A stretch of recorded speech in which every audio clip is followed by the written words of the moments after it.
This is KVUE News Daybreak. Well, good morning and thanks for watching KVUE Weekend Daybreak. I'm Jason Puckett filling in for Jenny Lee this morning. It's 8 o'clock this Sunday morning, and let's just get right to it. A check on the weather. KVUE Storm Team meteorologist Nathan Gogo joining us with what we're tracking. Yeah, we've been talking about some severe weather possible. That's not coming until the late afternoon and the evening, so most of today will actually be dry and pretty seasonable. Warm and muggy for the afternoon. We'll see high temperatures climb another 10 to 15 degrees warmer than they are now, and they're pretty mild, upper 70s at both the airport and at Camp Mabry. Winds are calm. They'll pick up to about 5 to 10 miles per hour at times into the afternoon.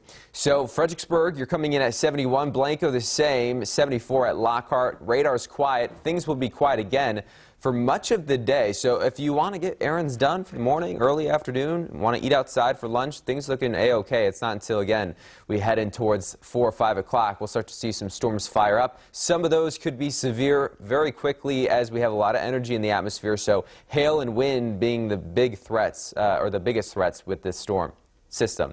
All right, UV index also going to be high today, despite we'll have a good amount of cloud cover. It's just that time of year.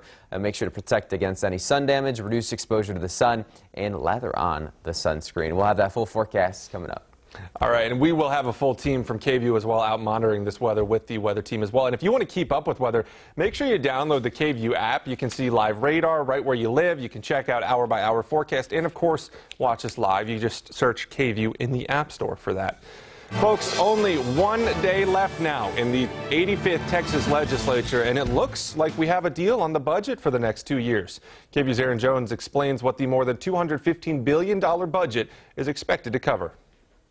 The Texas legislature has now approved a $217 billion budget, the only thing it's required to do. Here's an overview. Senate Bill 1 adds $500 million in funding to Child Protective Services and more money to other health care initiatives. It also maintains the state's $800 million commitment to border security, planning to increase the number of state troopers on the Texas-Mexico border.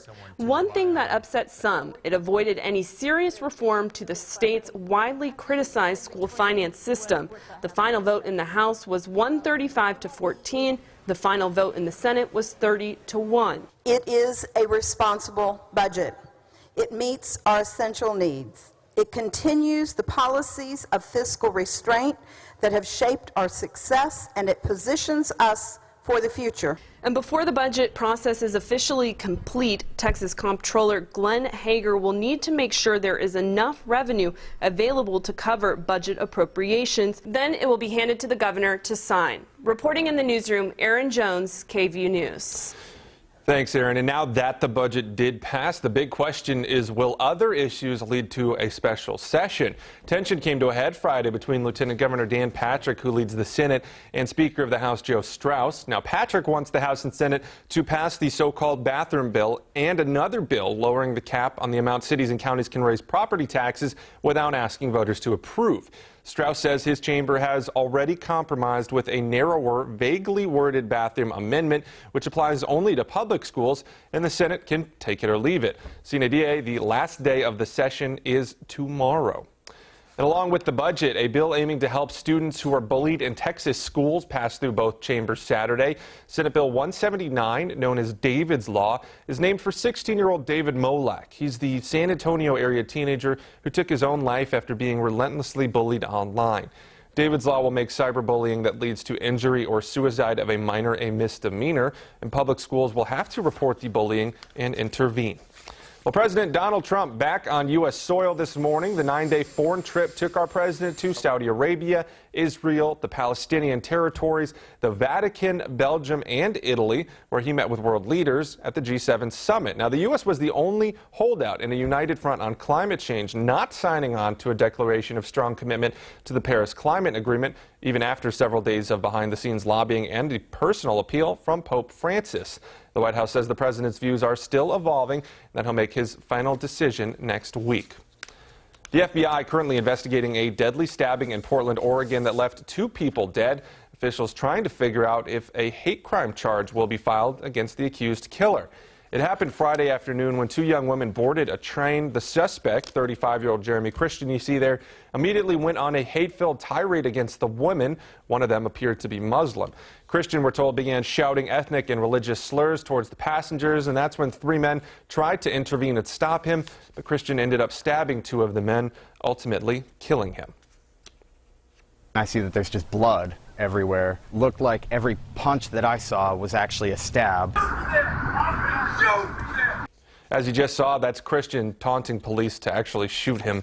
He ended up trying to get away from the scene before police showed up, and he does remain in police custody this morning. Well, families in the U.S. grieving this morning after their relatives were killed in a deadly shooting on a bus in Egypt Friday. The buses were carrying Coptic Christians who were headed to a monastery south of Cairo when the gunman opened fire from 3 vehicles. We're told killing at least 26 people, injuring another 25. 8 of those who were hurt in the attack have relatives here in the U.S. We just went to church to pray, to pray for God, for them, and for the other family is still in Egypt. Everything happens for a reason. God has a plan for everyone, and although we're sad that they are not with us anymore, but we trust that they are in a better place. President Donald Trump condemned those attacks and said the United States stands in solidarity with Egypt. North Korea now the focus of U.S. efforts because its leader, Kim Jong-un, has vowed to field a nuclear-armed missile capable of reaching American territory. The UN has supervised the test of a new anti-aircraft weapon system and ordered its mass production and deployment throughout the country, according to state media reports. The North's state-run television showed video of Kim watching military drills with his military aides. The North has been pushing to develop a wide range of weapon systems since early last year. Just to clarify, that was UN who ordered that package, not the UN there. Well, this morning, British Airways trying to get back on track after a global computer outage canceled hundreds of flights, stranding thousands of passengers. The airline faced a major meltdown over the last 24 hours, and ABC's Matt Gutman has more on what actually caused it. This morning, one of the world's mightiest airlines brought to its knees. With this, please. Over 800 flights disrupted, according to FlightAware. The ripple effect stranding passengers as far away as Los Angeles. We just checked for 17 miles out of town with the hotels, and there's nothing. So folks bedded down on chairs and on the floor of the terminal. The airline blaming it on a massive IT system failure caused by a power outage. It was complete pandemonium. This was way beyond anything that I've ever experienced. Travelers herded into lines, stretching far and going nowhere. None of the staff know what's going on, and they said, "Oh, I don't know, our phones aren't even working, so we haven't been told anything." With monitors on the fritz, cancellations scribbled on whiteboards. Those who made it to their planes regretted it. Jets idling for hours with hundreds marooned on the tarmac, babies screaming as people milled in the aisles, only to be sent back to that terminal. We caught up with that passenger, Harriet Mackey. There's literally no information getting back to the staff. We saw the chaos unfold firsthand. And you're evacuating the building. A few thousand in there? Sorry, what's happening? There are a few thousand people still inside. How are you going to get them out of there? The police. What's about luggage?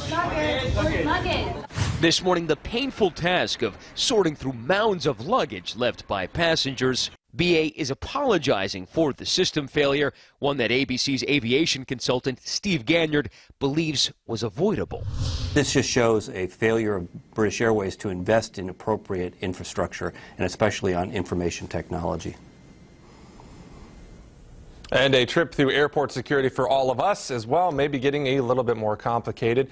Transportation Security Administration officials say they're testing new procedures for carry-ons in order to keep passengers safe. So items like food, paper, additional electronics bigger than a cell phone, well, those might soon have to be placed in a separate bin.